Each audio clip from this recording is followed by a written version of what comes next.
এই কোরআনের জন্য দান দান বাংলাম, কোরআনের জন্য রক্ত জড়াইলাম, কোরআনের জন্য পেটে পাথর বানলাম, কোরআনের জন্য অপমানিত হইলাম।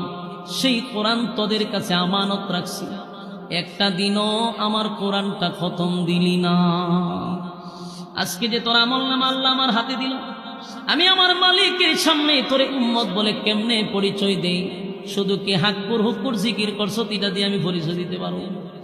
তুই যে হাত বুক করলি আর গুতাগুতি করলি, লাফালাফি করলি, এটা দিয়ে তো আমি উম্মত পরিচয় দিতে পারি না।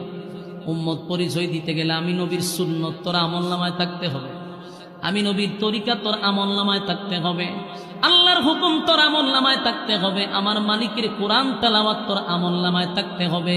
গজল আর জিকির দিয়া, গান দিয়া আমার উম্মত হওয়া যায় না। যুবক ভাইরা, সেদিন আমার নবী লজ্জিত। কেন লজ্জিত? আমার উম্মতের আমলনামায় একটা কোরআনের খতম নাই রে, একটা কোরআনের খতম নাই।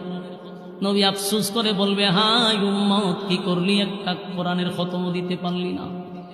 কিন্তু এই সূরা ইখলাস কুল ফল্লা আমাদের জন্য একটা নিয়ামত।